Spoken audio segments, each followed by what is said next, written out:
بسم اللہ الرحمن الرحیم۔ رسول اللہ صلی اللہ علیہ وآلہ وسلم نے ارشاد فرمایا، روزانہ 5 وقت کی نماز اور ایک جمعہ سے دوسرا جمعہ بیچ کے گناہوں کا کفارہ ہیں جب تک کہ کبیرہ گناہ سرزد نہ ہوں۔ رسول اللہ صلی اللہ علیہ وآلہ وسلم نے ارشاد فرمایا، جو شخص جھگڑے کے وقت جھوٹ بولنا چھوڑ دے حالانکہ وہ ناحق پر ہے، اس کے لیے اطراف جنت میں ایک مکان بنایا جائے گا۔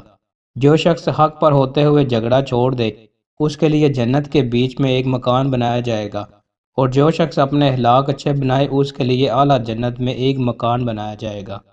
رسول اللہ صلی اللہ علیہ وآلہ وسلم نے ارشاد فرمایا، مومنوں میں سے محتاج اور غریب لوگ مالداروں سے آدھے دن پہلے جنت میں داخل ہوں گے۔ آخرت کا آدھا دن دنیا کے 500 سال کے برابر ہے۔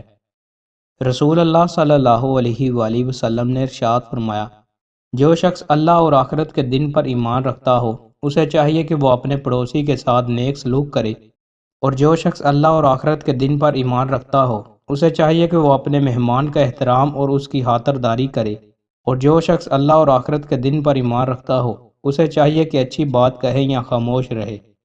رسول اللہ صلی اللہ علیہ وآلہ وسلم نے سود کھانے والے، سود کھلانے والے، سود کے لیے گواہ بننے والے اور اس کے کاتب لکھنے والے پر لعنت فرمائی ہے۔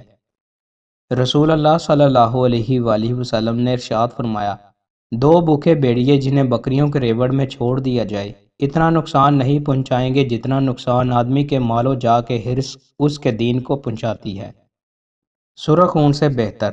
رسول اللہ صلی اللہ علیہ وآلہ وسلم نے ارشاد فرمایا، قسم اللہ کی اگر تیری رہنمائی سے اللہ تعالیٰ ایک آدمی کو بھی ہدایت دے دے تو یہ تیرے لیے سرخ اون سے جو بہت قیمتی اور عزیز ہوتے ہیں بہتر ہے۔ دوستوں، مزید اچھی ویڈیوز کے لیے ہمارے چینل کو سبسکرائب لازمی کریں۔ بہت شکریہ۔